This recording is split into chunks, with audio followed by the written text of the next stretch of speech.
प्रार्थना। योगेन चित्तस्य पदेन वाचा मलं शरीरस्य च वैद्यकेन योपाकरोत्तं प्रवरं मुनीनां पतञ्जलिं प्राञ्जलिलानतोऽस्मि। गुरुर्ब्रह्मा गुरुर्विष्णुः गुरुर्देवो महेश्वरः गुरुः साक्षात् परब्रह्म तस्मै श्री गुरवे नमः। ओम शांति शांति शांति। Yes, hello, good afternoon. कल हमने लास्ट सूत्र जो किया था, परथरोल, हाँ, 3.41 किया था हमने। हम्म, जहाँ पे 3. हाँ, 41 कंप्लीट किया था हमने। By samyama over the relation between akasha and the power of hearing, shrotra, the yogi acquires power over hearing the divine sounds। Divya श्रोत्रम का उसको लाभ होता है या शक्ति मिलती है।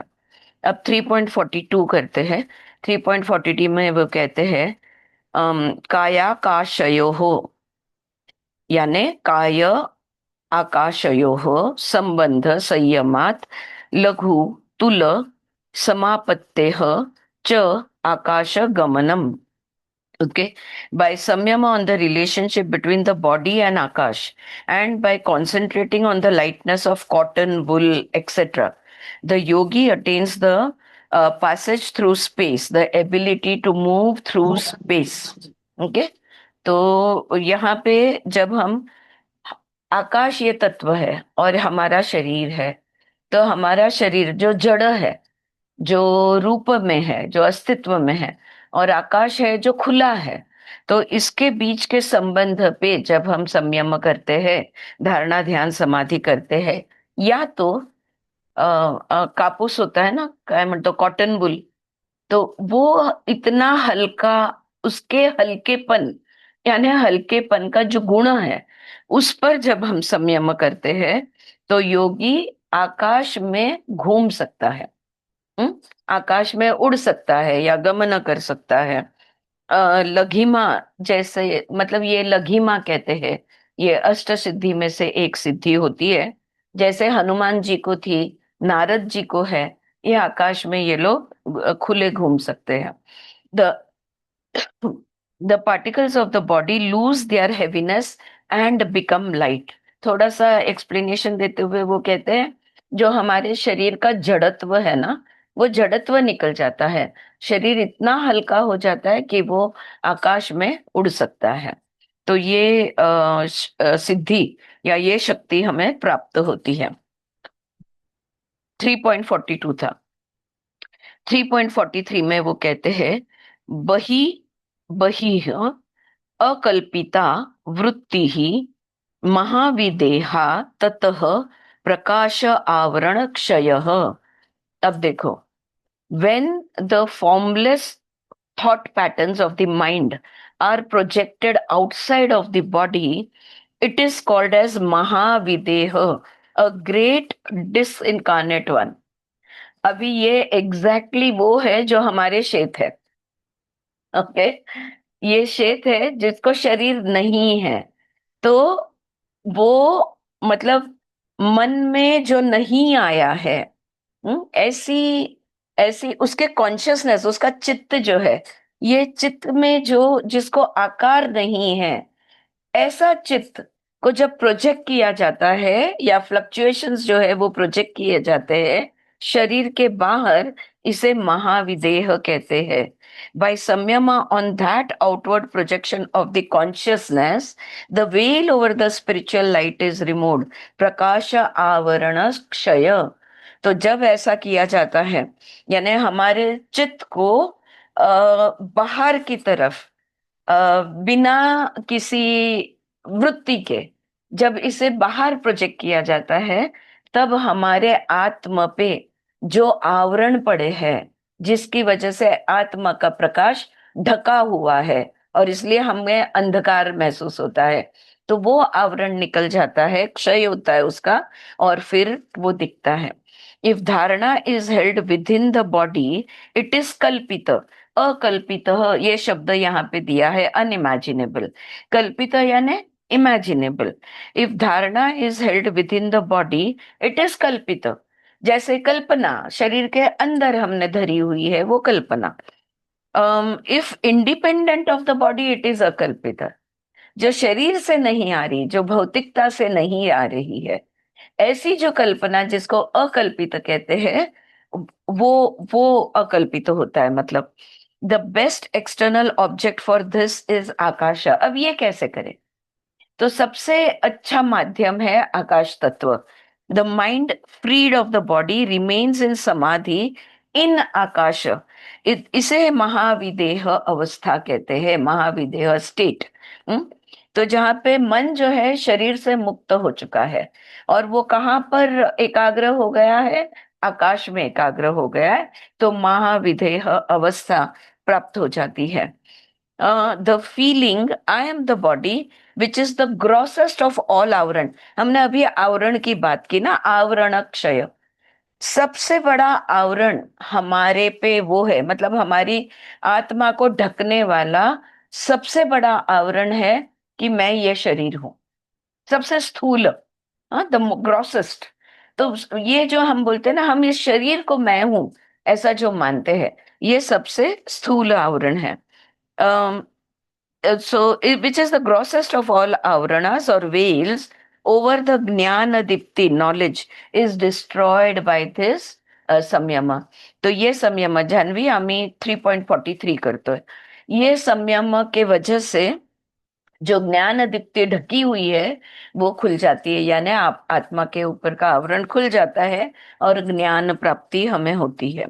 ही इज फ्री, ऐसा व्यक्ति जिसके आत्मा से आवरण हट चुका है, जो आकाश तत्व में समाधिवस्थ है या एकाग्र है, वो उसका क्या होता है? शरीर से उसका मन छूट गया है, तो वो क्लेश कर्म विपाक, यानी क्लेश सारे दुख, कर्म यानी एक्शंस, और कर्म के फल को विपाक कहते हैं।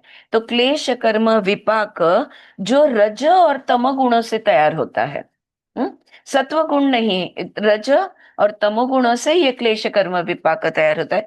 इससे वो मुक्त हो जाता है और वो शुद्ध सत्व में स्थापित हो जाता है। ही बिकम्स, ही रिसाइड्स इन शुद्ध सत्व। ऐसा ये 3.43। Okay, it's simple explanation. मैं थोड़ा फास्ट जा रही हूँ, अगर आपको ऐसा लगे कि मैं स्लो डाउन होना है तो प्लीज मुझे बोलना। Okay, if it's confusing in any way. Alright, 3.44 में वो कहते हैं, स्थूल स्वरूप सूक्ष्म अन्वय अर्थवत संयमात भूत जय। देखो, स्थूल आप समझते हो, स्वरूप आप समझते हो, स्थूल यानी ग्रॉस, स्वरूप यानी ओन फॉर्म और स्वभाव भी अपन बोल सकते हैं। सूक्ष्म यानी एकदम सूक्ष्म, सटल। अन्वय, अन्वय यानी जो कंजंक्शन में है या जुड़ा हुआ है, व्यापक ये शब्द यूज किया कर सकते हैं। अर्थवत्त, अर्थवत्त यानी पर्पसफुलनेस, किसी अर्थ को लेकर। संयम, कांस्टेंट किए। भूतस, पंच महाभूत। जय, मास्टरी।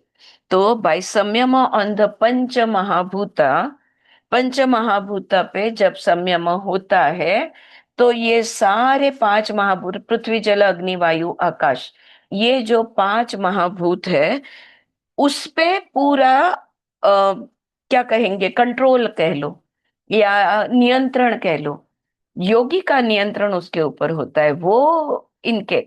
अब देखो, यहाँ पे थोड़ा सा समझने की बात ये है कि जब हम कहते हैं कि पंचमहाभूत पे संयम करो, तो पृथ्वी जल अग्नि वायु आकाश, तो किस तरह से? तो ये जो पांच महाभूत है, उनके अपने अपने गुण धर्म है।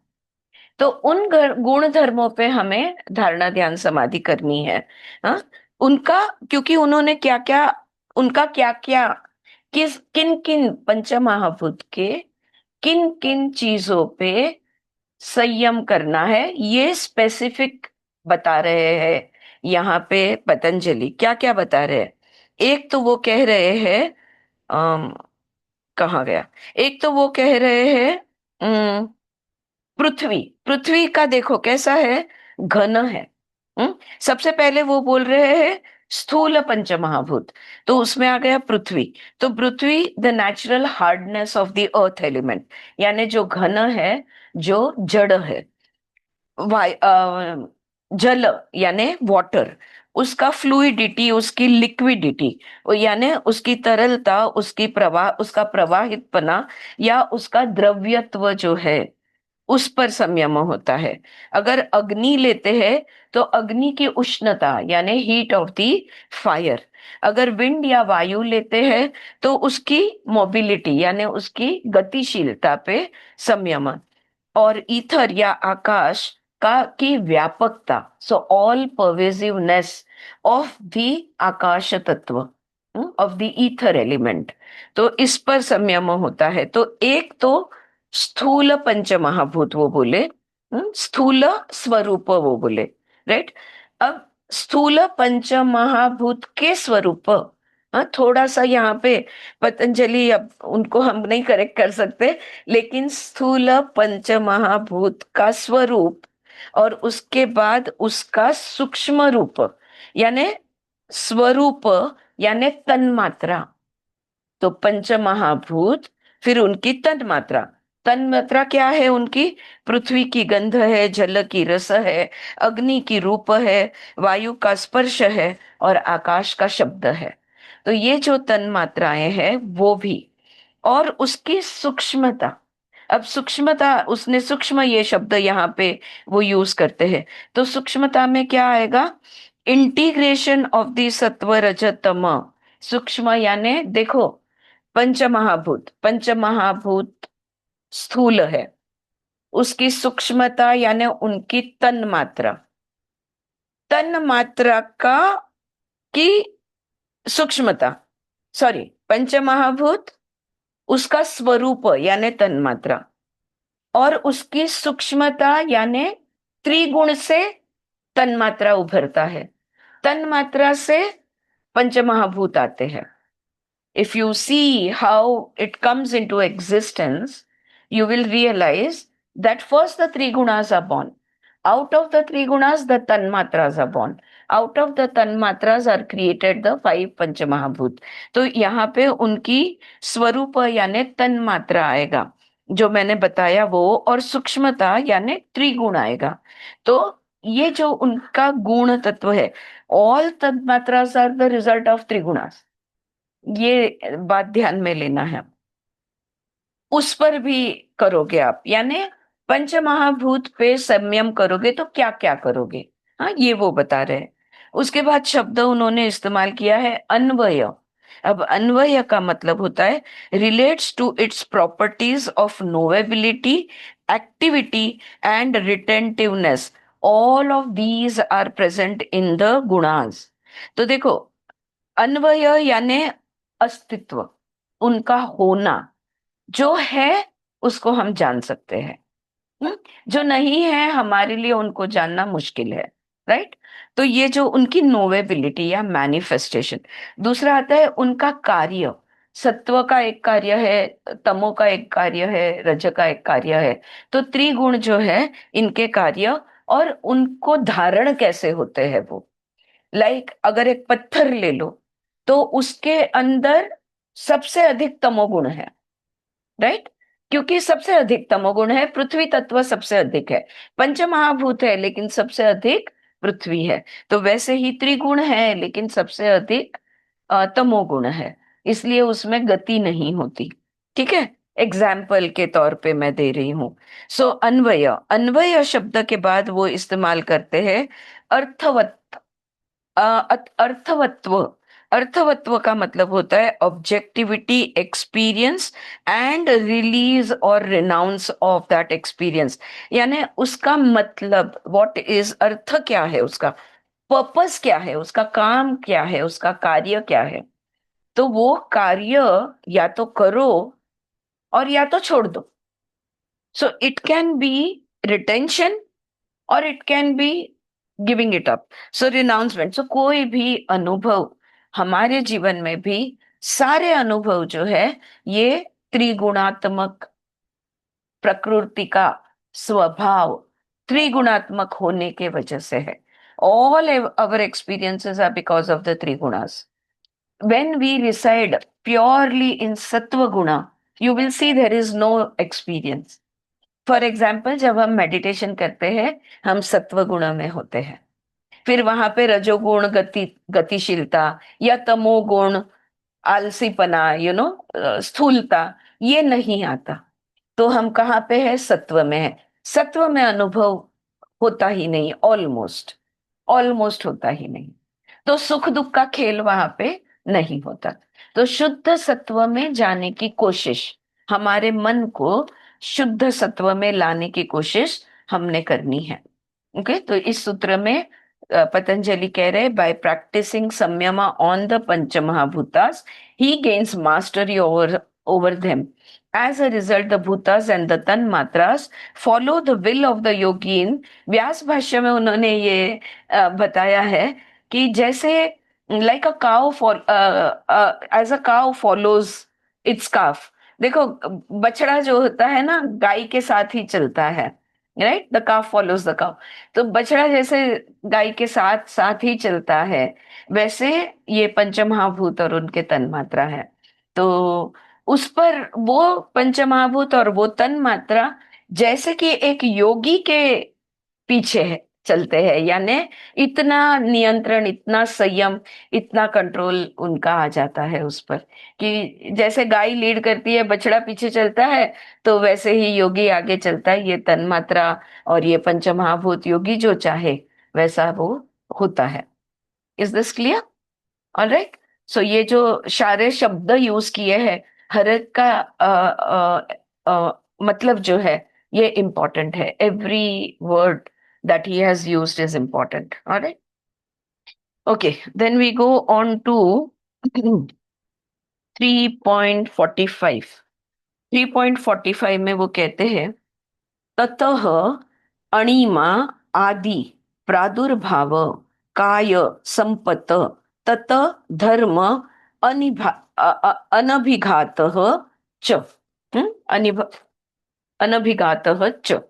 अब वो कहते हैं, ततो, ऐसा करने से, यानी क्या करने से? पंच महाभूत पे पूरी तरह से नियंत्रण लाने से, through the mastery over the bhutas comes the ability of the अष्ट सिद्धि, and the yogi gains perfect Sampat यानी wealth of the body and freedom from अंतराय and their सहभुव। देखो, पंच महाभूत, उनके तन मात्रा, उनके त्रिगुण, ये सारी चीजों पे जब योगी कंट्रोल ले आता है, तो अपने तप से, अपने संयम से, तो अष्ट सिद्धि प्राप्ति उसे तो होती ही है। सिर्फ उतना ही नहीं होता, यहाँ पतंजलि कह रहे हैं तीन चीजों का लाभ उसे होता है। सबसे पहली चीज है अष्ट सिद्धि। ओके, अष्ट सिद्धि, आठ सिद्धियां याद है सबको? अनिमा, महिमा, गरिमा, लघिमा, प्राप्ति, प्राकम्य, ईशत्व, वशित्व। ये आठ हस्त सिद्धि है। अनिमा का मतलब होता है अणु की तरह हल्का हो जाना। महिमा का मतलब होता है हाथी की तरह जड़ हो जाना। ओके, उदाहरण के तौर पे मैं बोल रही हूँ। गरिमा का मतलब होता है बहुत ही जड़ हो जाना, यानी कैसे जड़ कि कोई उसे हिला ना सके। आपको याद है, एक बार भीम को अपने शक्ति का बहुत गर्व था, और एक बार भीम अपने डुलते डुलते जा रहे थे किसी मार्ग से, और एक बंदर बैठा था और उसकी पूंछ रास्ते में थी। तो भीम ने उसे कहा, ए बंदर, तेरी पूंछ हटा, मेरा ये चलने का रास्ता है। तो वो बंदर बोलता है, तू ही हटा ले। वानर, बंदर नहीं बोलना चाहिए, वानर। तो तू ही हटा ले। बहुत कोशिश करता है, लेकिन उठ हिला भी नहीं सकता। तो फिर उसके ध्यान में आता है, भाई ये कोई सादा वानर नहीं है। फिर तब जाके वो हाथ जोड़ के प्रार्थना करता है, बताइए आप कौन है? और वो हनुमान जी होते हैं, जो उसको गर्व से, उसका गर्व कम करने के लिए ये लेसन लेते हैं। सो दैट इज गरिमा। लघिमा का मतलब होता है इतना हल्का कि उड़ने लगे, जो हमने अभी लास्ट टू लास्ट सूत्र में पढ़ा। प्राप्ति का मतलब होता है ट्रैवल कर पाना। अब भी हम सीरियल्स में देखते हैं ना, रामायण महाभारत, अब भी यहाँ था, अभी वो शिव जी के सामने ट्र ऐसे लाइट आती है और वो वहां पे हाजिर हो जाता है। नारद मुनि यहाँ प्रकट होते हैं, वहां प्रकट होते हैं। दैट इज प्राप्ति, they can travel, time travel जैसा। फिर है प्राकम्य। प्राकम्य यानी जो भी इच्छा उनके मन में आए, जो भी इच्छा है उस इच्छा की पूर्ति वो हो जाती है। फिर होता है ईशत्व। ईशत्व यानी ईश शब्द का मतलब होता है ईश्वर, मतलब ईश शब्द से ईश्वर है। ईश्वर जितनी शक्ति, यानी ईश्वर जैसा उनके पास शक्ति प्राप्त होती है। यानी जो प्रकृति है, जो पंच महाभूत है, इस पे प्रकृति के सारे गुण जो है, इस पे उनका कंट्रोल आ जाता है। और वशित्व। वशित्व यानी किसी भी चीज को अपने काबू में कर लेना या वश में ले आना। Okay, all right. नाउ इस तत्व, हाँ, अनिमादि प्रादुर्भाव, तो देखो वो क्या क्या बोल रहे हैं। सबसे पहले है अष्ट सिद्धि की प्राप्ति। दूसरा है काया संपत। काया संपत यानी शरीर पे परफेक्ट हेल्थ। उनको परफेक्ट हेल्थ का वरदान मिलता है। उनके शरीर का उनको धन लाभ जैसे हो गया है। Health is there wealth, that sort of thing. और तीसरी चीज बहुत ही important, immunity from the obstructions and destructions of the play of the elements. Okay, ये जो पंच महाभूत है, ये जो त्रिगुण है, जो बाधाएं बनती है हमारे मार्ग में, यानी अंतराय जो बन सकते हैं, जो भी कुछ अंतराय या उनके सहभुव हमने पढ़े थे, याद है ना आपको? हाँ, व्याधि स्थान नव अंतराय, और उसके बाद में श्वास प्रश्वास, बोलो, कोई तो भी बोलो, विक्षेप सहभुव, हाँ। दुःख अंग दुःख में जयत्व। हाँ, और उसके पहले दुःखदौर्मनस्य दुःख अङ्गमे। दौर्मनस्य, थैंक यू। दुःख दौर्मनस्य अंग में जयत्व श्वास प्रश्वास विक्षेप सहभुव। तो ये जो सहभुव है, ये जो अंतराय है, उससे वो मुक्त हो जाते हैं। उसकी तकलीफ उनको फिर कभी भी जीवन में, मतलब उनके कॉन्शियसनेस में कभी भी वो नहीं आएगी। तो इस तरह से तीन बेनिफिट्स यहाँ पे, या थ्री फ्रूट्स, तीन फल या तीन सिद्धियां जो प्राप्त होती है, उसके बारे में उन्होंने क्लैरिफिकेशन दिया है। ठीक है।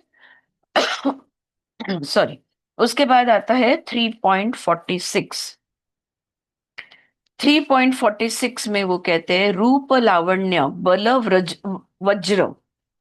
रूप लावण्य बल वज्र, अम, स- संहन संहनत्वाती त्वानी।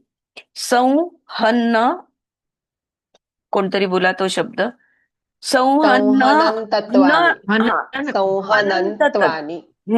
संहनन तत्वानी, त्वानी काय संपत।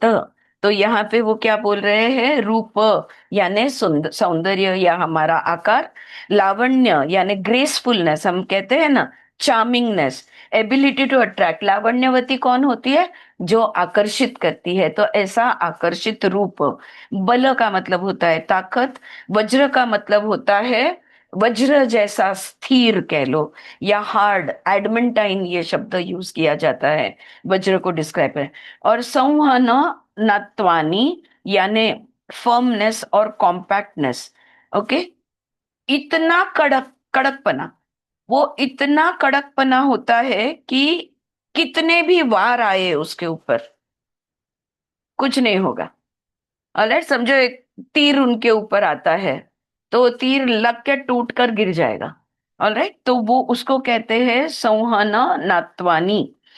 फिर आता है काया, body sampat, perfection of the body.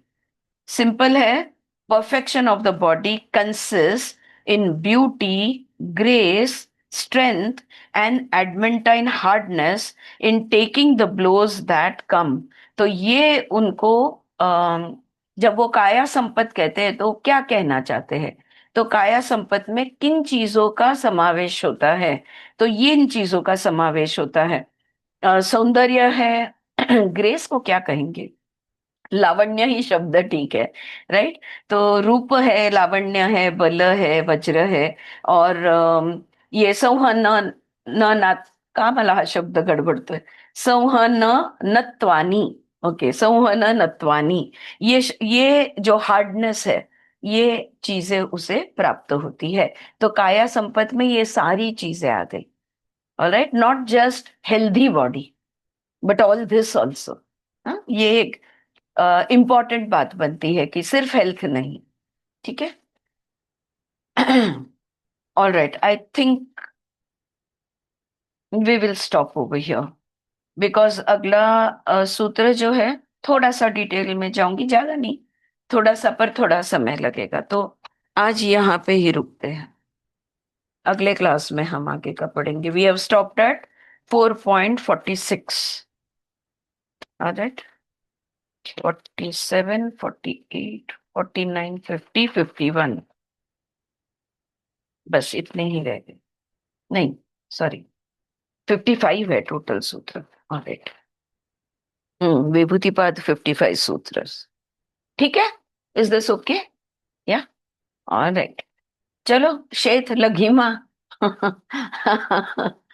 जो कहीं से कहीं भी जा सकते हैं। इनकी तरफ जाते हैं। कहाँ रुके थे हम? यू में टेक अ ब्रेक पे रुके थे। मैंने मार्किंग नहीं किया है। नो। नवीन काहीतरी येणार होतं ना, तुम्ही म्हणाले खूप मोठं आहे. उद्या हाँ, घे. I found it, I found it, correct. Page number 22 start कर रहे हैं हम। 21 पे खत्म हो गया।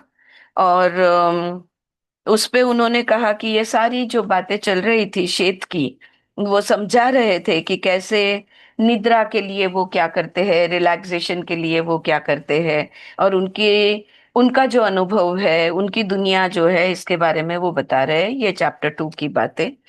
और उसके बाद ब्रेक आया। आगे वो कहते हैं, each reader is a portion of his or her own entity and is developing towards the same kind of existence that I know. तो देखो, अस्तित्व का क्षेत्र के लिए बहुत ही अलग अर्थ है। लेकिन वो कह रहे हैं, वो तुम और मैं वैसे देखा जाए तो अलग नहीं है, क्योंकि मैं भी एक कॉन्शियसनेस हूं, आप भी एक कॉन्शियसनेस। अब मैं कॉन्शियसनेस में जीता हूं, आप अपने कॉन्शियसनेस को भूल गए हो। कभी कभी मेडिटेशन में याद आ जाता है कि अहम ब्रह्मास्मि, मैं आत्मा हूं, मैं कॉन्शियसनेस हूं।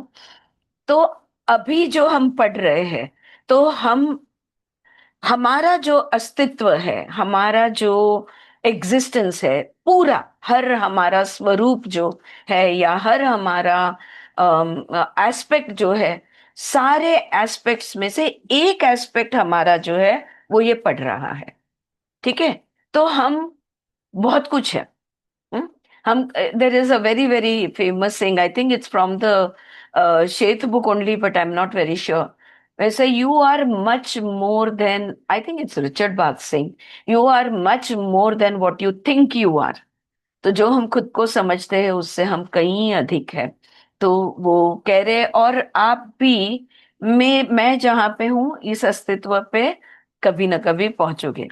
In childhood and in the dream state, every personality is aware of some extent of the true freedom that belongs to its own inner consciousness. बहुत बड़ी बात वो यहाँ पे कह रहे हैं। बच्चे होते ना, हम कहते हैं ना, बच्चे मन के सच्चे, बच्चे भगवान का रूप है। भगवान क्या है? भगवान परब्रह्म है। हम क्या है? हम ब्रह्म है। राइट। भगवान अनंत है, हमने खुद को सीमित कर दिया है। बस यही फर्क है। बच्चे देखो, बच्चों को कोई हेजिटेंसी नहीं होती। बच्चे जैसा मन चाहे वैसा वो करते हैं। तो बच्चों को थोड़ा बहुत तो भी वो क्या है, ये पता होता है। उस तरह से वो मुक्त व्यवहार करते हैं, जबकि हम मुक्त व्यवहार नहीं करते। तो एक तो बच्चे, और दूसरा सो जब हम बच्चे थे तब हम जानते थे कि हमारा जो चित्त है, हमारा जो कॉन्शियसनेस है, वो इतना सीमित नहीं है। शरीर के साथ आइडेंटिफाई हमने अभी नहीं किया था। और सपनों में भी हम मुक्त व्यवहार करते हैं। सपने में हम खुद को मुक्त छोड़ते हैं, हम उड़ते हैं, कूदते हैं, कितने भी ऊपर से कूद जाते हैं तो भी सही सलामत नीचे पहुंच जाते हैं। तो हम जानते हैं ये शरीर यानी हम नहीं हैं। हम ये शरीर से भिन्न है। और हम कॉन्शियसनेस है, हम चित्त है, चेतना है, चैतन्य है। ये हम जानते हैं। These abilities of which I speak therefore are inherent characteristics of consciousness as a whole and of each personality. हर व्यक्ति के पास ये है और ये उसका पूर्ण रूप है। और हर व्यक्ति के अंदर ये पूर्ण रूप होता है। और ये जो भी मैं कुछ कह रहा हूं कि आपको ये नहीं पॉसिबल, हमारी दुनिया में हम ये करते हैं, या आपको इमोशंस आप एक्सप्रेस नहीं करते और हमारे इमोशंस पूरी तरह सबको पता चलते हैं, इस तरह से व्यक्त होते हैं, ये सारी चीजें आप में भी है। My environment, as I told you, changes constantly, but then so does your own. मेरा वातावरण या मेरा एनवायरनमेंट है, वो बता रहे हैं ना कि मैं जो रूप चाहे वो ले सकता हूँ, क्योंकि मैं एक रूप में सीमित नहीं हूँ। हम एक शरीर में खुद को सीमित कर लिए हैं, फिर जो चाहे वो बन नहीं सकते हैं। राइट।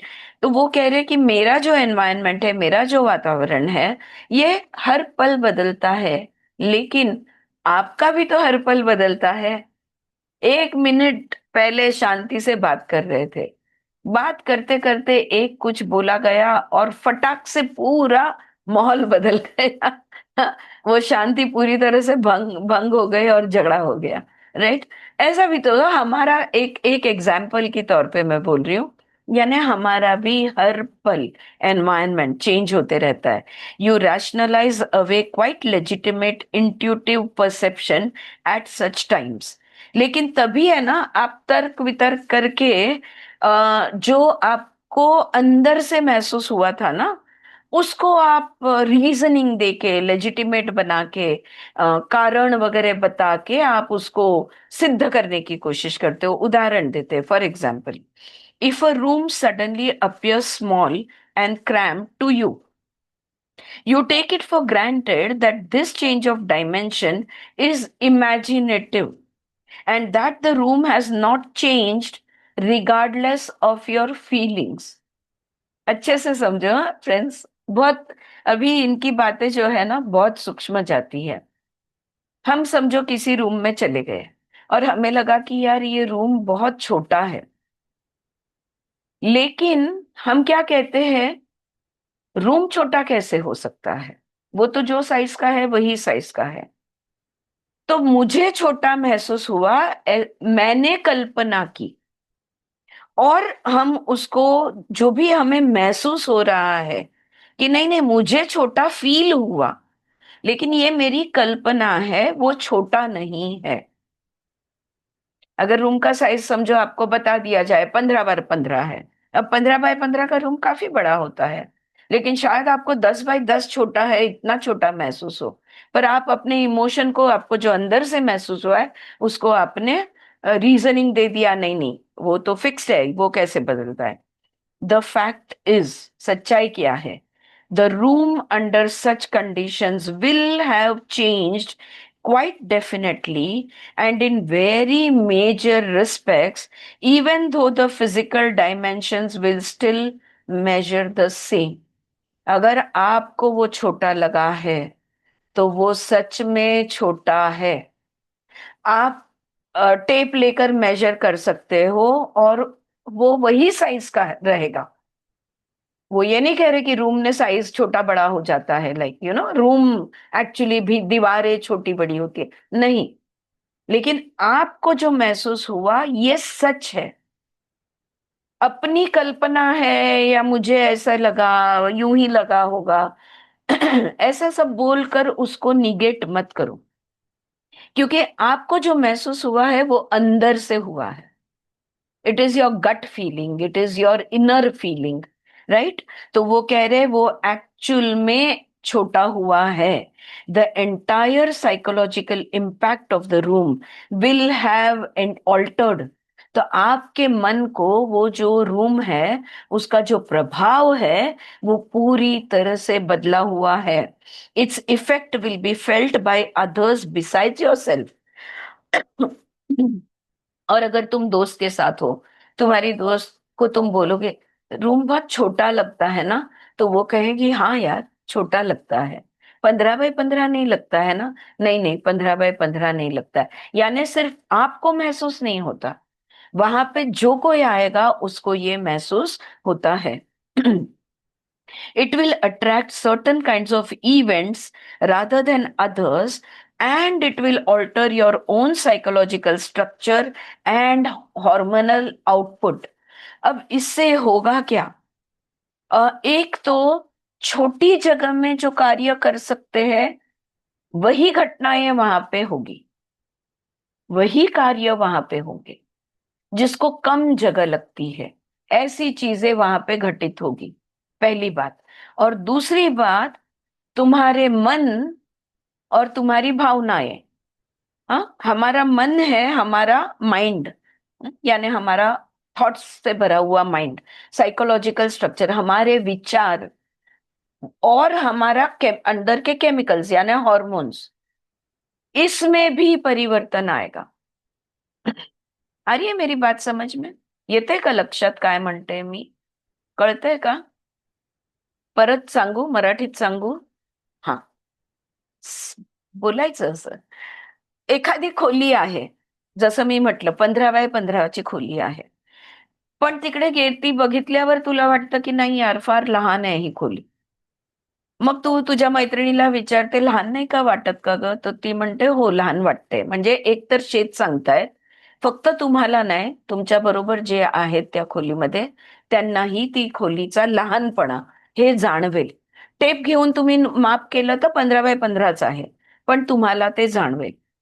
हे असं झाल्यामुळे त्या खोलीमध्ये तुम्ही लहान कार्यासाठी लागणारी जागा, म्हणजे अशा कार्यांसाठी ज्यांना लहान जागा लागते अशीच कार्य तुम्ही तिकडे करणार.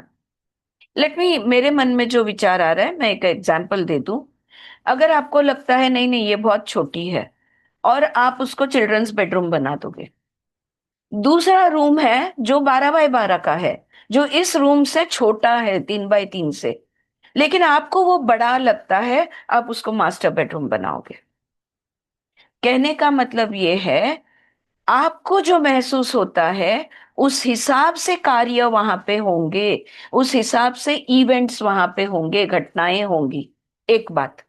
दूसरी बात, दैट्स द वन थिंग. और दूसरी बात, where was I? And it will alter. हाँ, और हमारी जो मानसिकता है और हमारा जो हार्मोनल आउटपुट है, यानी हमारे मन और शरीर में भी उसी हिसाब से बदलाव आएगा.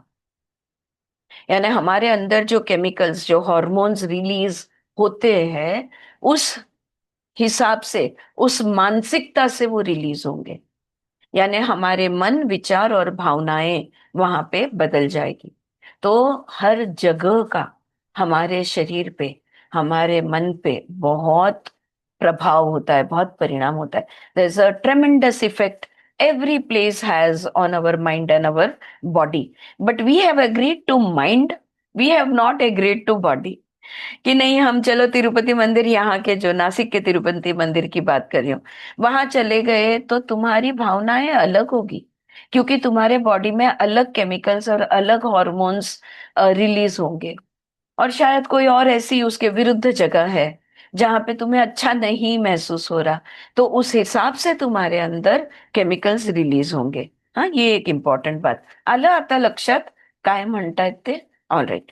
You will react to the altered state of the room even in quite physical ways, though its width and length in inches and feet may not seem to vary. तो आपका जो प्रतिकार है, आपका जो रिएक्शन है, ये शारीरिक रिएक्शन होगा.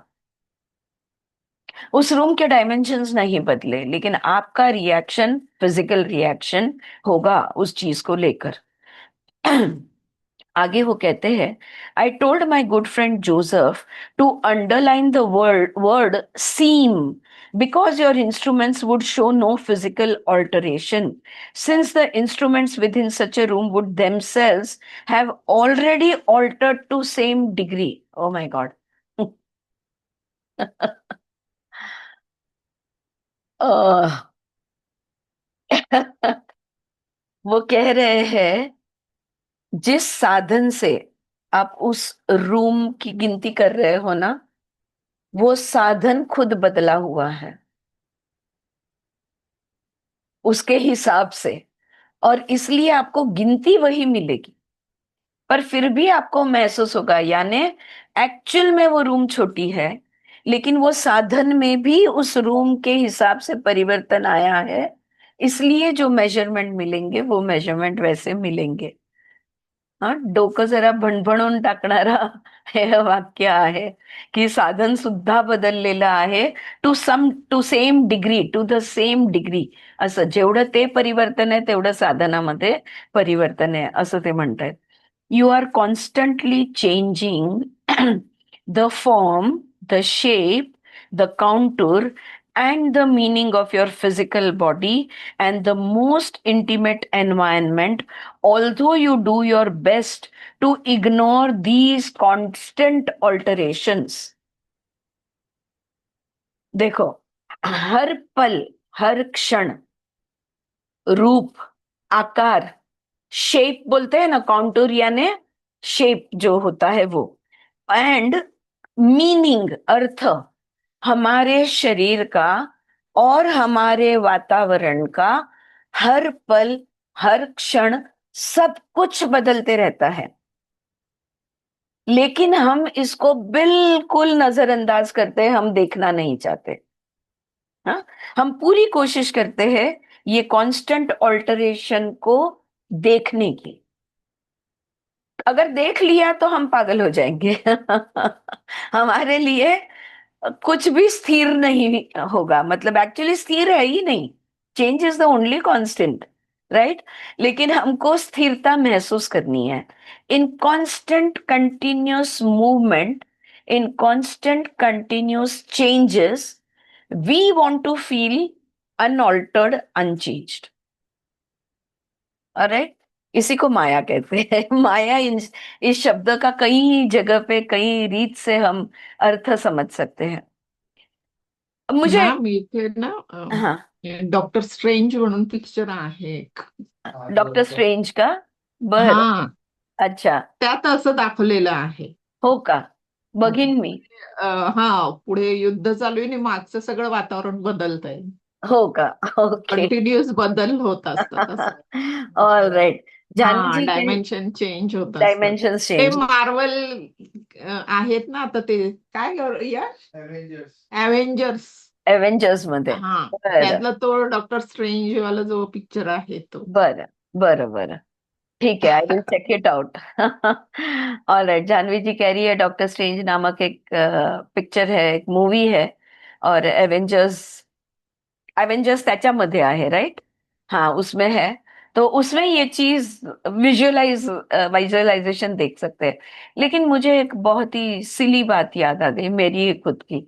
मेरे साथ पता नहीं, ये बहुत होता है, कई बार हो चुका है. सुबह कोई मिलता है मुझे और पूछता है, अरे आपका वजन घट गया क्या, आप पतली क्यों लग रही हो? और उसी दिन शाम को मुझे कोई और मिलता है और पूछता है, इतना वजन क्यों बढ़ा दिया?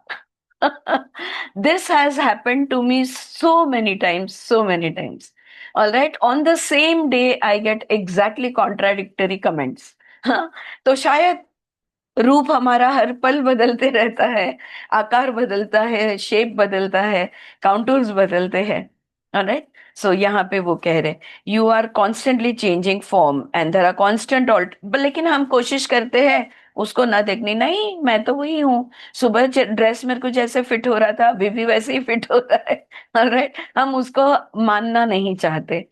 On the other hand, we allow them full reign, knowing that we are motivated by an inner stability that can well afford spontaneity and creation, and realizing that spiritual and psychological identity are dependent upon creative changes.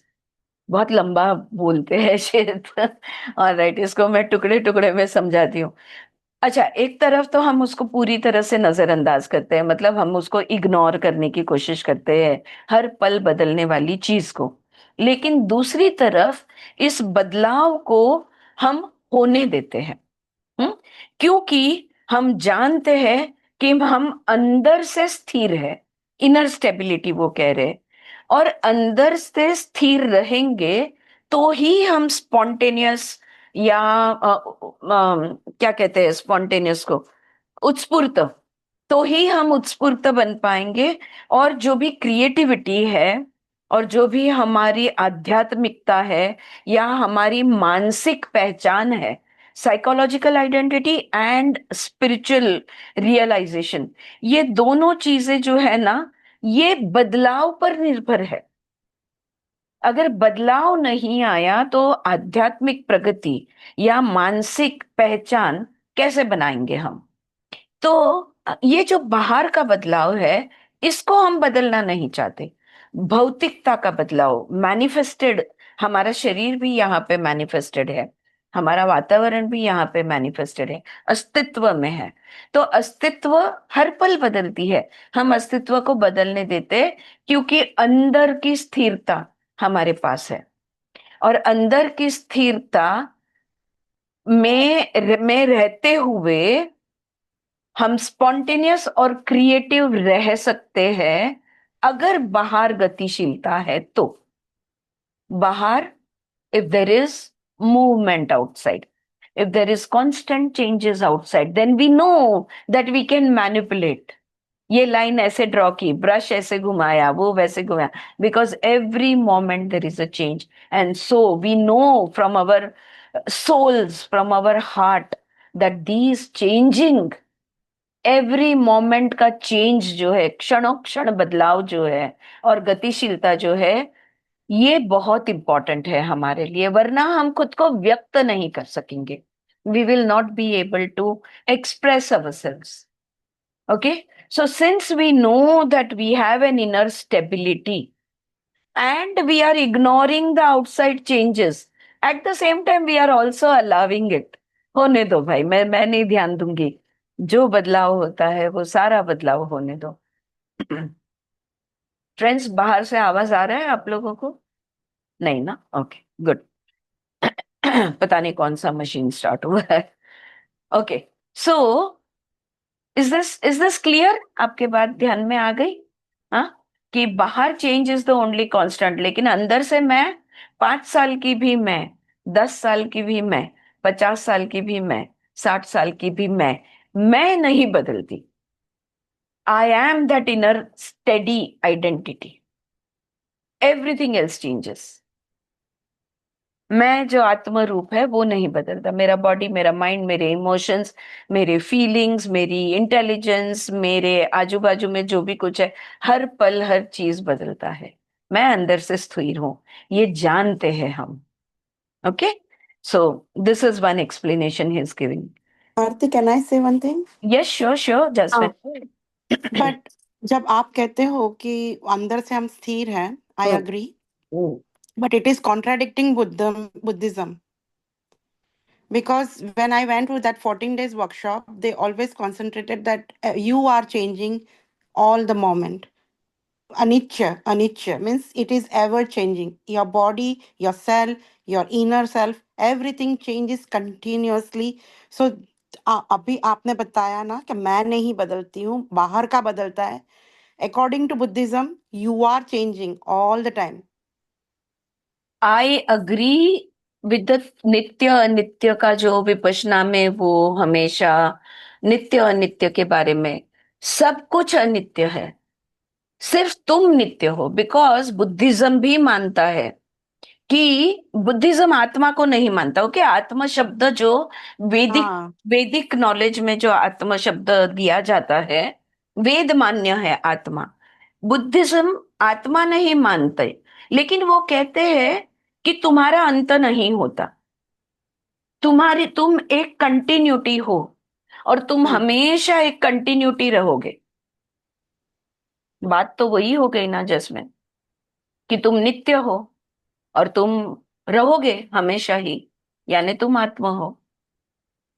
मैंने एक Yeah. Lecture दिया था Buddhism, Jainism और वैदिक इसमें comparative study का, बहुत साल हो गए उस बात को, but I remember studying this deeply.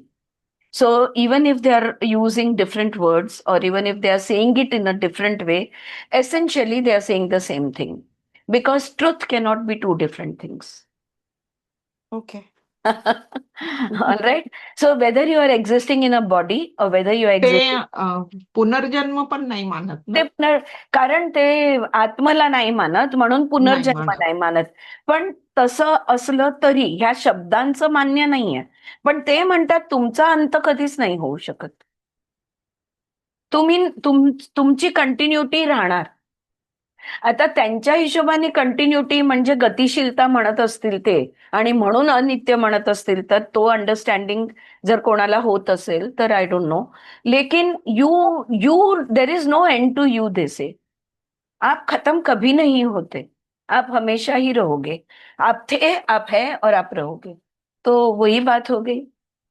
और हम कहते हैं इस शरीर को छोड़ दिया, दूसरे शरीर में प्रवेश किया तो ये पुनर्जन्म हो गया. वो बोलता है नहीं, आत्मा है जो चलते रहता है. ओके. सो एक्चुअली बस अ, कहीं से भी देखो बात तो एक ही है. ऑलराइट. और अलग हो भी नहीं सकते क्योंकि सत्य एक है, सत्य दो नहीं हो सकते. Alright. Okay. Yes, Smita, you want to say something regarding what he has saying? He has said about spontaneity, creation, inner stability, and outer change. So basically, he is speaking about inner stability. Because of the inner stability, we are allowing outer change. At the same time, we are ignoring it also. Clear enough? All right. If you want to add something, please go ahead. Okay. Our environment, therefore, तो देखो अभी वो क्या कह रहे हैं. Our environment, therefore, is composed of exquisite imbalances where change is allowed full play. अब भी हमने त्रिगुण की बात की सूत्रों में.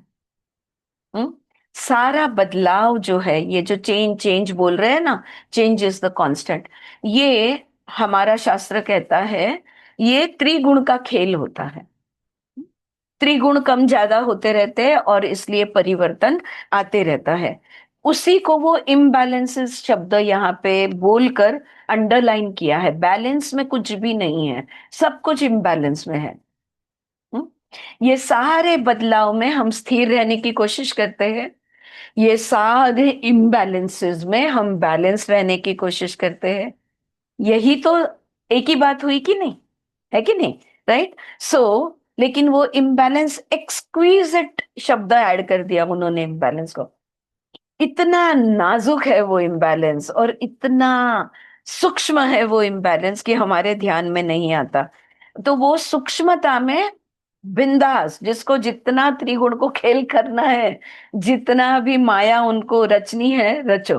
हाँ, ये बात है वो. Your own time structure misleads you into your ideas of the relative permanency of physical matter, and you close your eyes to the constant alterations within it. अब ऐसा हमारे साथ क्यों होता है? क्यों हम देख नहीं पाते हैं बदलाव, क्षण क्षण का जो बदलाव हो रहा है, क्यों हम देख नहीं पाते? बहुत ही सिंपल आंसर है यहाँ पे वो दे रहे. वो कह रहे हैं क्योंकि तुम्हारे पास टाइम है, समय की संकल्पना है, और जब समय की संकल्पना है तब कोई भी चीज जो है कुछ समय तक, यानी कुछ काल तक अस्तित्व में तुम्हें दिखती है. फॉर एग्जाम्पल, ये टेबल ले लो. ओके. ये टेबल आज है, ये टेबल शायद मैंने 20 साल पहले लिया है. क्या लगता है इसके टाइम अनुसार इसका और कितनी जिंदगी होगी? और 100 साल, 200 साल, 300 साल? कभी तो खत्म होगा. राइट? तो हर चीज जो है, टाइम, उसका आयु हम जिसको कहते हैं, लाइक हम हैं, लेकिन हम कब खत्म होंगे? 60 70 80 90 100, 105। मेरी टीचर है इंग्लिश की, कॉलेज की, वो आज 104 साल की है। तो आप हो के कितना जियोगे? तो वो जो समय की संकल्पना है, टाइम का कंसेप्ट है, उसके वजह से हमें वो चीज उतने समय तक दिखती है, और इसलिए हमें लगता है बहुत, मतलब ये हमेशा है ही है।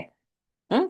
कुछ काल के लिए तो है ही है, राइट? और दैट इज वाई हर पल जो इस टेबल में बदलाव आता है, मैं उसको ध्यान नहीं देती। मुझे पता है मैं जब तक जिंदा हूं ये जिंदा रहने वाला है, अनलेस कि किसी ने उठा के उसको तोड़ दिया, फोड़ दिया, कुछ कर दिया, डिस्ट्रक्ट कर दिया जानबूझकर, तो खुद से वो मेरे जीवन काल तक तो रहेगा ही रहेगा, राइट? तो ये जो ऑल्टरेशंस है वो बोल रहे हैं, you close your eyes to the constant alteration within it. Okay, your physical senses confine you as best as they can to the perception of a highly formalized reality. अब ऊपर से निसर्ग का खेल देखो। ओके, त्रिगुण खुद को व्यक्त नहीं होने देते। हमें अगर आप डिसाइड कर लो कि आज से क्या, अभी से मैं अगले 10 मिनट में कभी सत्व गुण में हूं, रजगुण में हूं, तमोगुण में हूं, मैं ध्यान से देखूंगी। All right? लेकिन क्या होगा? तुम देखने लगोगे, मन में देखोगे कैसा महसूस हो रहा है। अभी मुझे बहुत एक्टिव फील हो रहा है, तो मैं सोच रही हूँ, थिंकिंग चालू है, तो मैं रजोगुण में हूँ। अब मुझे कुछ नहीं सोचना, बस मैं चुप बैठूंगी, तो मैं तमोगुण में हूँ। हाँ, और अब सोचना क्या है, बस देखते हैं, तो मैं सत्वगुण में हूँ। ये प्रक्रिया में अब थोड़ा सा आगे बढ़ोगे और कोई और चीजों का विचार हमें आने लगेगा। यानी त्रिगुण के खेल में मैं अपनी भाषा में समझा रही हूँ, हाँ? जो भाषा हम अभ्यास कर रहे हैं उसकी भाषा में, इस त्रिगुण के खेल में हमारे जो इंद्रिय है, ज्ञानेंद्रिय, कर्मेंद्रिय और मन, तो ये सारे इंद्रिय हमें और भी सीमित करते हैं। So one thing is that the change is so subtle that we ignore it or we don't pay attention to it. One thing. And ऊपर से our senses make sure that we are not able to do it. That we will not pay attention to the constant change happening every moment. We will not pay attention to it. Our senses make sure, because they are limited and they remain in that limited ability. All right? So, your physical senses confine you as best as they can to the perception of a highly formalized reality. तो जो भी सत्य है ना, हमारा जो अस्तित्व है, अस्तित्व का जो सत्य है, इस ये काल स्थलबद्ध है, यानी it is a formal arrangement. Alright, देखो, हमारे पास काल चक्र है, ऋतु का चक्र है, सूर्य चंद्र का चक्र है, दिन रात का चक्र है, हमारे शरीर के अंदर भूख और प्यास का चक्र है, निद्रा का चक्र है। कौन सी चीज है जिसमें चक्र नहीं है? इसलिए हम चक्र को बहुत मानते हैं। हाँ, ये Indian concept of the wheel, then the wheel of time, the wheel of changes, everything is circular, everything is round for us. उसी पर से तो हमने, हमारे पूर्वजों ने कहा, जब कि दुनिया मानने को तैयार नहीं थी, पूरी दुनिया समझ रही थी कि पृथ्वी पृथ्वी फ्लैट है, तब हमने उस पृथ्वी को क्या बोला, हमारी दुनिया को क्या बोला? भूगोल। हमने उसको गोल बोला, क्योंकि तब से हमें ये ज्ञान है कि भाई गोलाकार है, क्योंकि सब कुछ सर्कुलर यहाँ पे है। ऑलराइट, सो फॉर्मलाइज्ड रियलिटी का मतलब वो होता है यहाँ पे। Only through the use of the intuitions and in sleep and in dream states, as a rule, can you perceive the joyfully changing nature of your own or any other consciousness. तो हम इतना अनुशासन में, discipline में, arrangement में, structure में, pattern में जिंदगी बिताते हैं। हमारी पूरी जिंदगी एक फॉर्मलाइज्ड अरेंजमेंट है। फिर हम मुक्त कभी होते हैं? तो मुक्त वो कह रहे हैं, एक तो निद्रा में, एक तो जब तुम्हारा अंतर्मन जो बोल रहा है उसको तुम सुनते हो तब, या तो तुम जब नींद में होते हो तब, और जब सपने देखते हो तब। फिर अपने स्वभाव को आप मुक्त छोड़ते हो, वो सारी लगाम छोड़ देते हो, कंट्रोल पूरा छोड़ देते हो, मुक्त व्यवहार होने देते हो। ना सिर्फ आपके सपने में सिर्फ आपका, लेकिन मेरे सपने में अगर समझो जैस्मिन आ गई, तो जैस्मिन का भी, उसका भी कॉन्शियसनेस मुक्त होता है, मेरा भी कॉन्शियसनेस मुक्त होता है। सो योर ओन और एनी कॉन्शियसनेस, वो यहाँ पे कह रहे हैं, one of my duties is to enlighten you on such matters. देखो, मेरा जो काम है, मेरा जो धर्म है, मेरा एक ड्यूटी ये भी है कि ऐसी बातें तुम्हें बताना, इस सत्य के बारे में तुम्हें बताना। We must use concepts that are at least fairly familiar to you. फिर ये बताने के लिए आप जिस चीज को जानते हो उस चीज का उदाहरण देके बता सकते हैं। ये तो हमारे वेद उपनिषद भी कहते हैं कि आत्मा को, मतलब कोई भी चीज श्वेत है तो किसके जैसा, you know, as red as an apple, as round as a ball.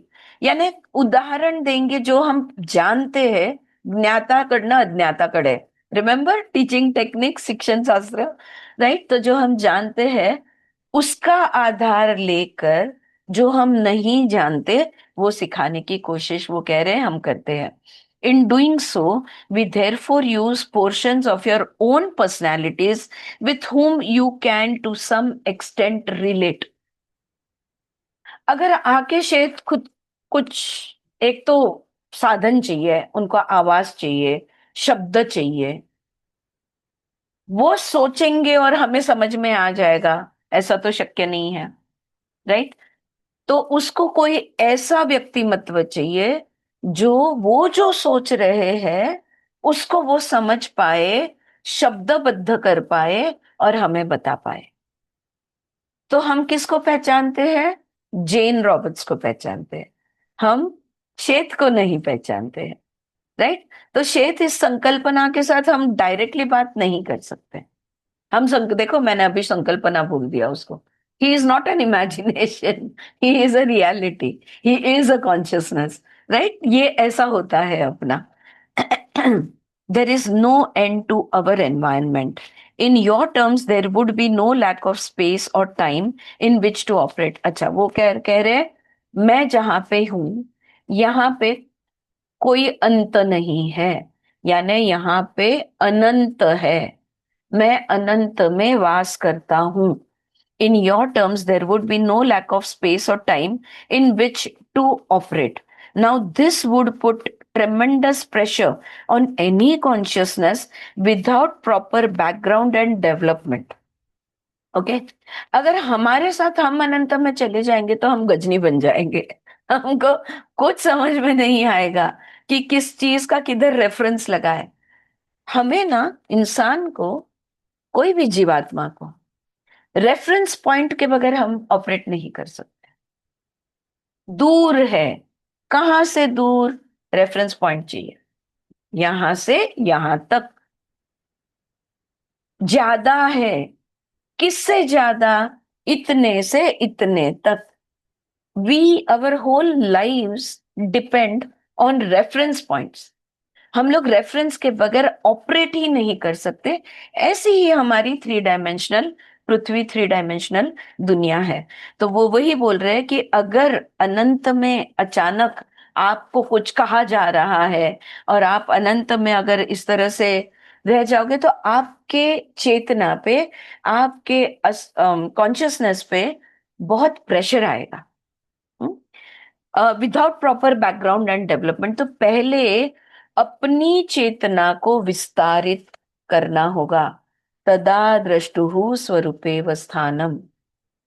खुद के स्वरूप को जानना होगा।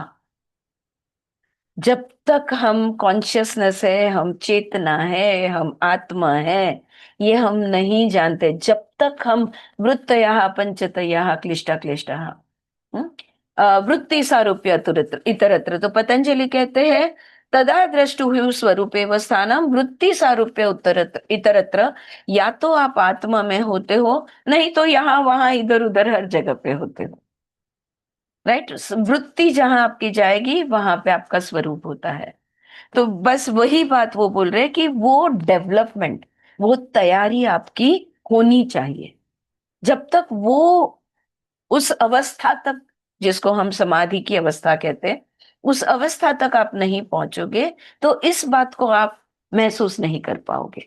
Right, we do not have one simple cosy universe in which to hide.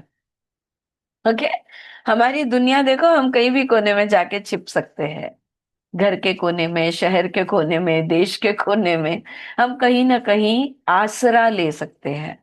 लेकिन वो कह रहे हैं हमारे यहाँ अनंत है, कहाँ छुपोगे? छुपने के लिए कोई जगह ही नहीं है, सब कुछ खुला है। Right, we are still alert to other quite alien systems of reality that flash on the very outskirts of consciousness as we know it. तो हमारे लिए आत्मा अनंत है। हम किस स्वरूप में है? अनंत में हमारी आत्मा वास करती है, और अपने लिए सीमितता में हमारी आत्मा वास करती है। हमारी चेतना लिमिटेड स्पेस में है, उसकी चेतना अनलिमिटेड स्पेस में है।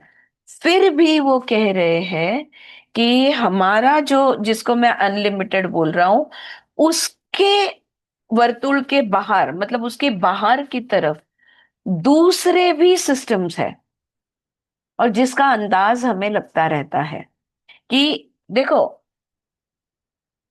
मैं इस रूम में बैठी हूं, ये रूम एक स्पेस है। अगर मैं ये दीवार खोल उड़ा दूं तो मेरी स्पेस बड़ी हो जाती है। अगर मैं बाजू की बिल्डिंग की भी दीवार उड़ा दूं तो मेरी स्पेस और भी बड़ी हो जाती है। इस तरह से स्पेस जो है, हम उसे सीमित करते हैं दीवारें बांधकर, वरना स्पेस अनंत ही है। right? It is ether, it is Akash Tattva, right? Though it is in its element, there is an openness to it, there is an unendingness to it. ये बात को समझ लो जरा. So, on the very outskirts, we are alert to other quite alien systems of reality that flash on the very outskirts of consciousness as we know it. तो जैसे आपकी एक दुनिया है, मेरी एक दुनिया है, ऐसे कई अनजानी दुनियाएं, अनजाने ब्रह्मांड भी है, ये हमें पता है.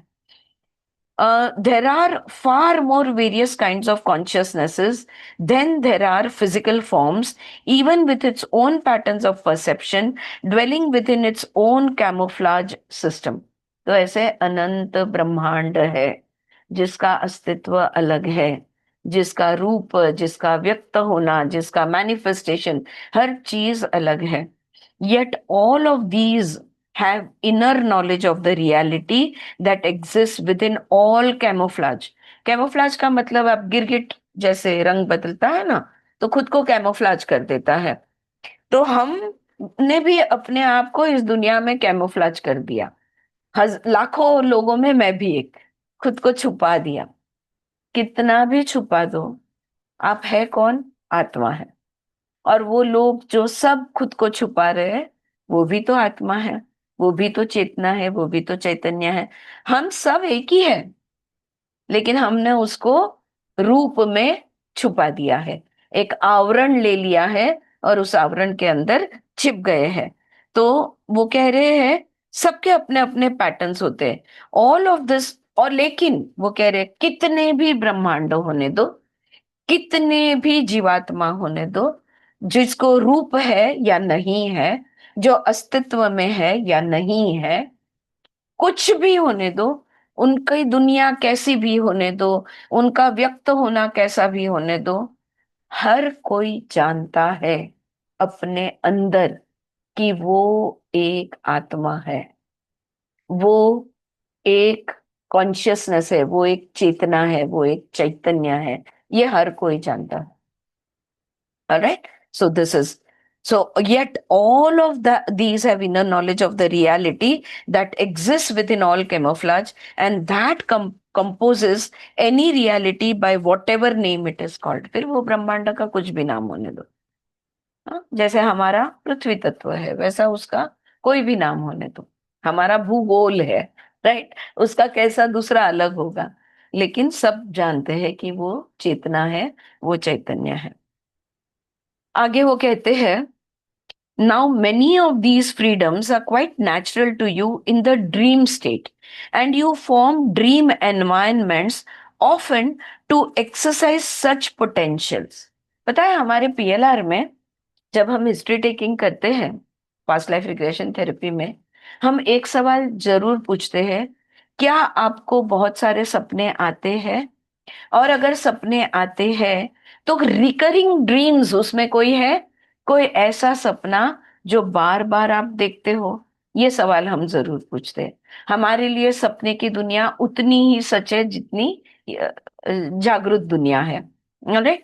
तो यहाँ पे वो कह रहे हैं मेनी ऑफ दीज फ्रीडम्स, तो जो मुक्ति है ये सपने में हमें मिलती है, और हम सपने में एक माहौल बनाते हैं जहां पे हमारी क्षमताएं हम आजमाते हैं.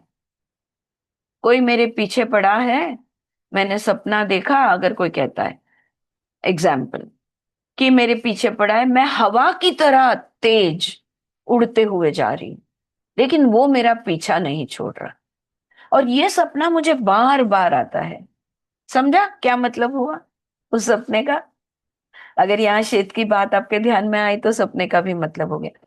सपने में हम मुक्त व्यवहार कर सकते हैं. जैसे हम मुक्त व्यवहार कर सकते हैं, हमारे सपने में आने वाले दूसरे लोग, दोस्त हो या दुश्मन, ओके, वो भी मुक्त व्यवहार कर सकते हैं.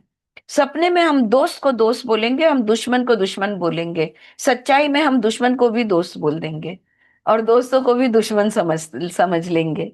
राइट. ये जागृत अवस्था और स्वप्न अवस्था में हमारा difference. We behave in a certain way because we are within a structure. But in dream, we are totally free. We are free to fly. We are free to jump from a mountain and land comfortably on your feet. We are free to swim, anything to anything. And if it is happening again and again, जिसको हम recurring dream कहते हैं, that means तुम्हारी क्षमता, तुमने एक सपने में भी एक अपनी दुनिया बना ली है जहां पे तुम तुम्हारी क्षमता बढ़ाने की कोशिश करते हो, आजमाने की कोशिश करते हो. तुम्हारा पोटेंशियल रियलाइज करने के लिए तुमने एक माहौल बनाया हुआ है in your dreams. Alright. So yeah, later I will have at least some remarks to make concerning the ways that you can learn to recognize your own feats, to compare them with your proficiency in daily physical life. आगे जाके मैं तुम्हें समझाऊंगा कि सपने में तुमने खुद को जो जो करते हुए देखा है वो तुम्हारे रोज की ये भौतिक जिंदगी में उसको किस तरह से इंटीग्रेट कर सकते हो. वहां पे जो तुमने दिखा है वो भी सच्चाई है, तो तुम्हारी अब भी यहाँ की जो सच्चाई है उसमें उसका समावेश किस तरह से हो सकता है आगे जाके मैं समझाऊंगा. You can learn to change your physical environment, therefore, by learning to change and manipulate your dream environment. वो कह रहे हैं सपनों की दुनिया को बदलो तो तुम्हारी सत्य की दुनिया जो है वो खुद ब खुद बदलेगी. सत्य यानी ये जो फिजिकल भौतिकता, तुम्हारी फिजिकल रियलिटी तब बदलेगी जब तुम ड्रीम रियलिटी में सीखोगे और ड्रीम रियलिटी में मैनिपुलेट कर पाओगे. ओके. इसे क्या कहते हैं? बहुत रिसर्च हुआ है इस विषय पे. इसे कहते हैं placid dreaming. What is it called as? Placid lucid. Lucid. I am so sorry, या वर्ड नहीं आ रहा था. लूसिड ड्रीमिंग कहते हैं. लूसिड ड्रीम्स वो होते हैं जहां पे तुम समझते हो, तुम जानते हो कि तुम सपना देख रहे हो, और उस सपने में तुम कुछ चीजें करने की कोशिश करते हो समझते हुए, that is called as lucid dreaming, right? तो ये इस पे काफी बहुत रिसर्च है। कभी अगर आपको इस सब्जेक्ट में इंटरेस्ट हो तो जरूर इस पे जितना मटेरियल पढ़ सको उतना जरूर पढ़ना, right? Social, not social, internet पे आपको सारा मिल जाएगा। So, by learning to change and manipulate your dream environment, you can learn to change your physical environment. You can also suggest specific dreams in which a desired change is seen, and under certain circumstances, this will then appear in your physical reality. जैसे मैंने कहा, सपने में conclusion बदल डालो। हाँ, जैसे राजा जनक अष्टवक्र से कहते हैं कि सपने में मेरे पीछे सोल्जर्स भागे, फिर मैं हार गया, मैं जख्मी होकर एक गुहा में जाके छुप गया।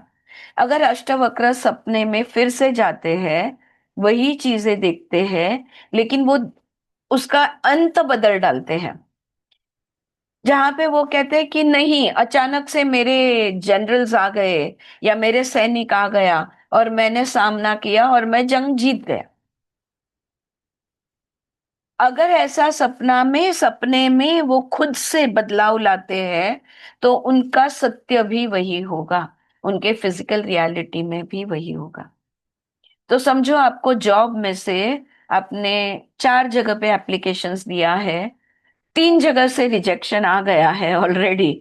अब एक ही आपका होप है, आपकी आशा है, जाकर सपना देखो। मेडिटेट, या सपना नहीं देखना जा सकते, लूसिड ड्रीमिंग नहीं कर सकते, तो मेडिटेशन में बैठो और देखो कि तुमने वो जो इंटरव्यू दिया वो बहुत सक्सेसफुल हो गया, और इस जगह से तुम्हें जरूर स्वीकार, यू नो, अपॉइंटमेंट लेटर तुम्हें जरूर मिलेगा।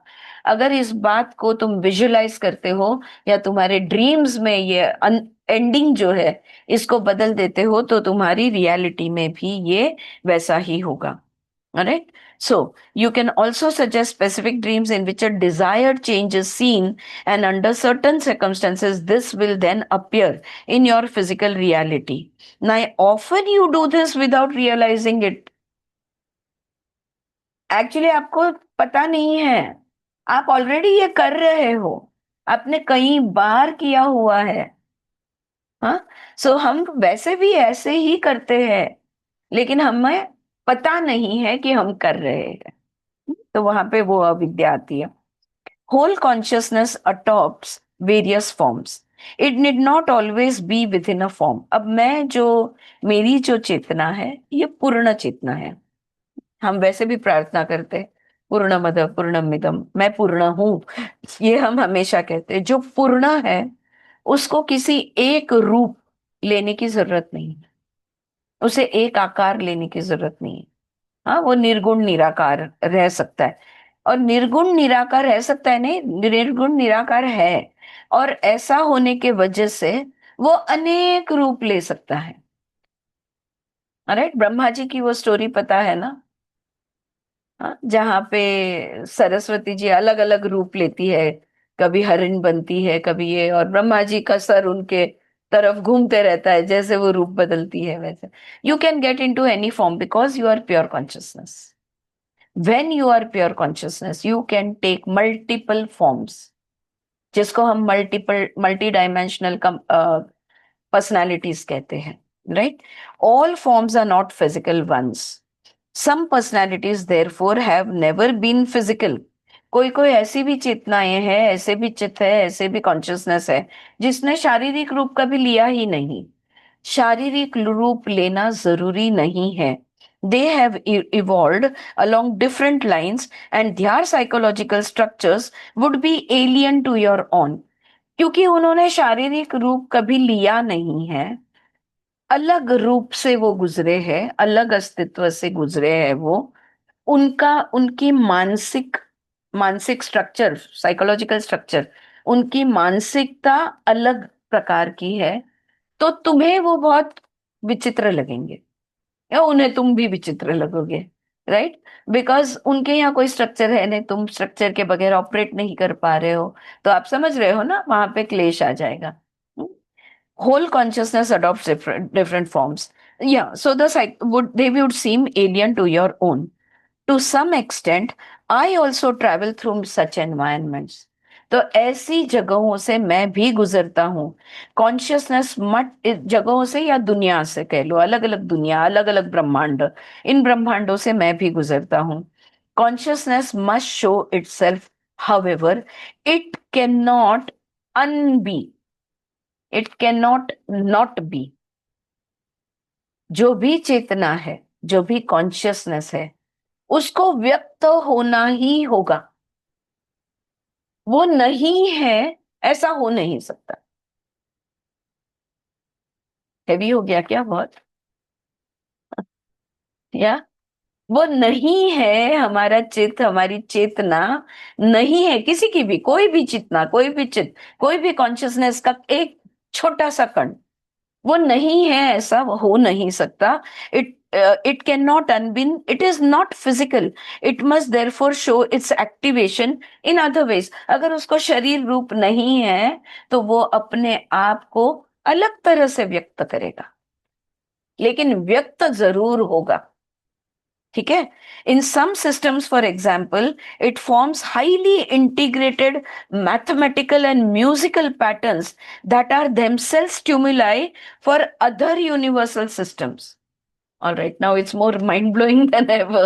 All right, वो कह रहे हैं कोई कोई ब्रह्मांड, कोई कोई सिस्टम्स, कोई कोई दुनिया इतनी कॉम्प्लिकेटेड होती है.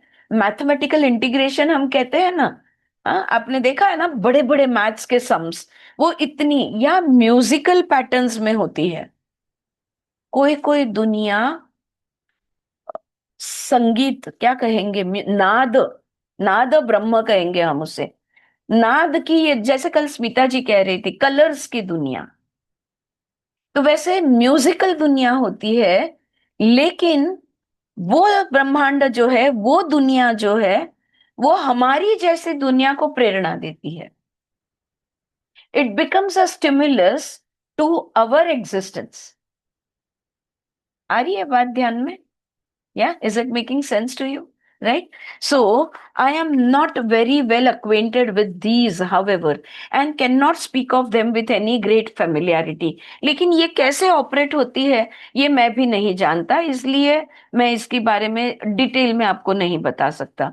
If my environment is not a permanently structured one, then as I have told you, neither is your own. अगर कोई मेरे मेरे ब्रह्मांड में, मेरी दुनिया में, मेरी सिस्टम में अगर कोई अनुशासन, अगर कोई स्ट्रक्चर, अगर कोई डिसिप्लिन नहीं है, तो तुम्हारी दुनिया में भी नहीं है. ओके, गोल घुमा के उन्होंने हमें वहां पे ले आए वो. Neither is your own. If I am aware of communicating now through Rupert in different ways, each of you telepathically communicates to and through other personalities, though with little knowledge of your accomplishment. पता है, मैं बहुत young थी college में, तब ये पढ़ा था कहीं तो भी कि बहुत गहरी नींद में कोई व्यक्ति है और तुम उसको ऐसे ताकते रहो, उसको स्टेयर करते रहो, तो व्यक्ति जग जाता है. और मुझे इतना फैसिनेट हुआ था, मैंने एक्चुअल में ट्राई किया था, और सच में लोग जग जाते हैं. आवाज देने की जरूरत नहीं है, जस्ट तुम उसको स्टेयर कर रहे हो, उसको ताक रहे हो, वो उठ जाता है. उसे महसूस होता है कि कोई मेरी तरफ स्टेयर कर रहा है. वो ही बात वो यहाँ पे कहते हैं कि तुम कम्युनिकेट करते हो टेलीपैथिकली. अरे मैं अब भी यही बोलने वाली थी, अरे अब भी मैं तुम्हें ही फोन लगाने वाली थी, अरे 100 साल तुम्हारी जिंदगी है, बस अभी मैंने तुमको याद किया. This is all telepathic communication. लेकिन हमने क्या किया है, हमने कितना बड़ा काम किया है, इसका अंदाजा नहीं है. ऑलराइट, ऐसे वो बोलते हैं. और now I will end my session. मेरा सेशन मैं अब खत्म करूंगा. I would sing a lullaby. This is not for the book, for our small friend over here. तो वो शॉन वॉटकिंस जो है, वो छोटा सा शिशु जो है, वो वहां पे सोया है. बोलता है मैं इसके लिए एक लोरी सुना देता, but I am not in voice for it. लेकिन मेरे पास आवाज नहीं है लोरी सुनाने के लिए। हंसते हुए वो कहते हैं, my heartiest wishes to you all, a fond good evening, amused and empathetic, he says, and this is indeed a first and final draft। और हंसते हंसते वो ये भी कहते हैं, जो भी मैंने अभी ये डिक्टेट किया है इसमें कोई बदलाव नहीं होगा, ये पहला और आखिरी ड्राफ्ट है, ये ऐसे के ऐसे छपेगा। All right. Good night, Shed. Thank you. It's been very interesting. Shed's parting remark was in answer to a question Sue had raised earlier in the evening about how much revision in this book would require. Jane's opinion so far was that the book wouldn't need any work except for the arranging of an occasional awkward phrase, etc. तो यहाँ पे Joseph हमें clarification देते हैं कि शाम को बात हुई थी जहाँ पे वो जो मेहमान आए हैं ना, वो ग्रुप मेंबर, उसने पूछा था कि श्वेत किताब डिक्टेट कर रहे हैं, लेकिन इसका एडिटिंग और इसका बदलाव क्या क्या करना पड़ेगा। तो और जेन ने जवाब दिया था, मेरे ख्याल से शायद कुछ नहीं करना पड़ेगा, एक आधा शब्द इधर उधर या एक आधा बहुत बड़ा वाक्य है तो उसको तोड़ के दो तीन में बिठाना, इससे ऊपर कुछ नहीं करना पड़ेगा। और उसके जवाब में शेख ने अंत में जवाब दिया कि ये फर्स्ट एंड फाइनल ड्राफ्ट है, इसमें कोई बदलाव नहीं होगा। क्या अमेजिंग है ना। You start feeling expanded, at least I do. ऐसे लगता है जैसे कि मेरा कॉन्शियसनेस ऐसे एक्सपैंड हो गया, पूरी दुनिया मुझ में समा गई। That is the power. Alright friends, exactly 4:30 अपना टाइम ऑफ है। नेक्स्ट 3 days हमारी छुट्टी है, Friday Saturday Sunday, long weekend enjoy. Yes Smita, tell us. It's really mind blowing. ह्याच्यात आज जे वाचलं त्याच्यात दोन गोष्टी सर्वात महत्वाच्या आहेत. एक म्हणजे एक है जो भी हमें चाहिए, जो भी हमारी ड्रीम्स है, वो हमें हमारे सपनों में देखना है. That's a way to manifest. Wonderful, yes, literally. one way to manifest, see it happening in your dreams. Yes. हाँ, Yes. yes. And the second thing is what he says on page 22, you're हाँ. constantly changing the form, shape, the contour and the meaning of your physical body and most intimate environment, although you do your best to ignore these alterations. So उनका कहना ये है कि भाई जब हम हमारी रिपोर्ट देखते हैं, ओके, ब्लड शुगर और ये और वो और क्या क्या या कुछ सीरियस भी हुआ है नहीं हुआ है, लेकिन हमें ये हम एंड देन वी चिपको to it, you know, we stick to it कि मेरा मुझे ब्लड शुगर 150 आया, 180 आया।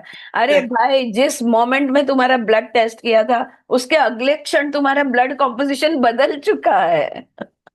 सो आपको हील करने के लिए हमें ये विश्वास रखना है कि we are constantly changing. Yes, that's it.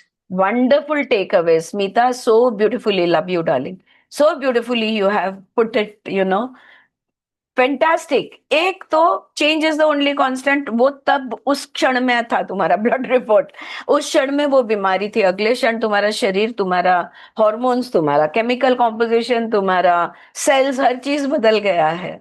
ये बात को ध्यान में रखे तो हम वो पकड़ के वो, यार मेरा शुगर हाई आया, मेरा शुगर हाई आया, मेरा बीपी हाई आया, ये बार बार बार बार बोलते रहते हैं ना, वो नहीं होगा। लेकिन मायावी दुनिया है। स्मिता अनम्यूट कीजिए। हाँ जी। यानी आपल्याला सिरियस आजार बरे करता येतील, यस, कोई only by knowing that it's constantly changing. changing. It is not what it was. Yes, I am not what I seem to be. The next moment I am changed. Yeah. Wonderful. Thank you so much, Smita. बहुत अच्छे. Awesome.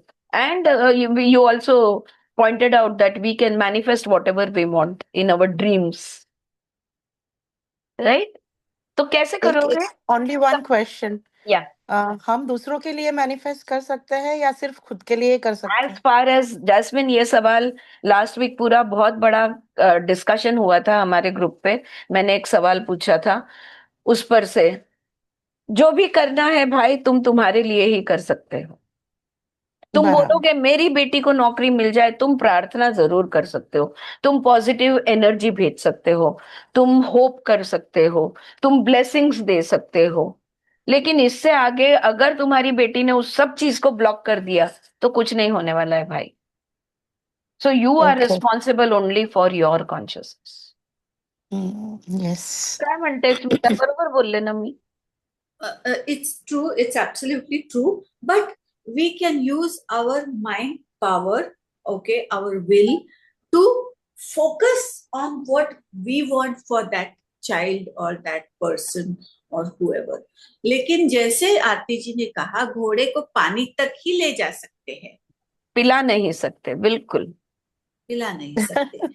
Okay. Second thing that I would like to bring to your notice over here is there is only one thing. I remember Anuradha very much when we are reading this book. Yes. मी खूप discussion केलंय detail मध्ये. Right. तो उन्होंने कहा था कि सिर्फ एक चीज हम कर सकते हैं हमारे बच्चों के लिए, और वो है कि वी प्रे कि आप अपने लेसन्स आनंद के साथ सीखें. सीखो, जो भी आपकी जिंदगी में आए उससे आपकी प्रगति हो, ये लर्न प्रार्थना योर हम करते lessons with Joy. Learn your lessons with Joy, क्योंकि पेन से हम लर्न करते हैं, हैं. लेकिन जॉय से भी लर्न कर सकते हैं. करते तो हैं. जॉय से सीखिए. सो नॉट नेसेसरी कि वो ट्रॉमेटिक रिलेशनशिप हमें लानी है टू लर्न ट्रस्ट, होम हवन करना है वगैरह. There is no physical thing to. You know Smita, मेरे भी दो बच्चे हैं जैसे आप जानते हो, मैंने ग्रुप में कई बार शेयर किया है. अब जो भी कुछ हो, चाहे बच्चों को किसी को भी उनमें से यहाँ हो ना हो, बुखार है या समझो ट्रैवलिंग कर रहे हैं या उनके साथ जो भी कुछ हो रहा है ना, मैं एक ही चीज करती हूँ. I surrounded with them, I imagine them and I draw a circle of love and protection around them. बस मैं एक सुरक्षा कवच, एक प्यार भरा सुरक्षा कवच उनको मेरे मन में मैं उनके अराउंड ड्रॉ कर लेती हूँ. मेरा काम हो गया. बाकी भगवान की मर्जी, उनका सोल प्लान, उनका लाइफ, उनके I will not interfere. I will give two things as a mother. I can give love and I can give protection and I will do that.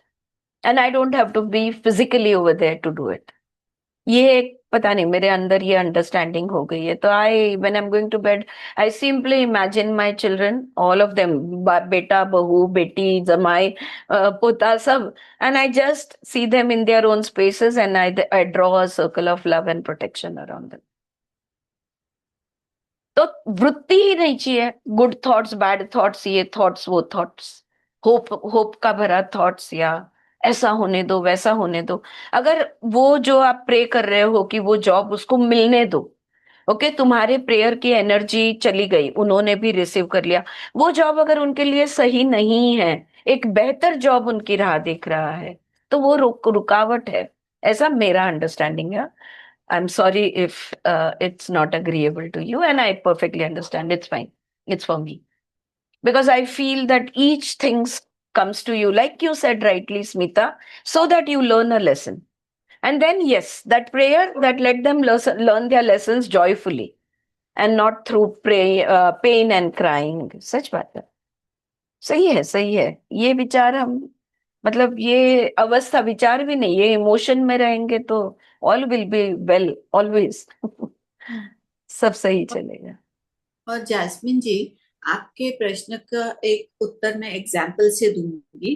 तो हम लोग वर्कशॉप में जब जाते हैं तो सब इतने घुल मिलते हैं, ये वो, सबको सब इनसाइड आउट पता होता है सबके बारे में. तो दो फ्रेंड्स ने एक वर्कशॉप के वक्त जाते वक्त तीसरे फ्रेंड के बारे में ये सोचा कि ये इतनी खड़ूस है, ये इतनी खुद को क्लीन समझती है, ये समझती है, she is a married lady, पढ़ू देती ला प्रेमात.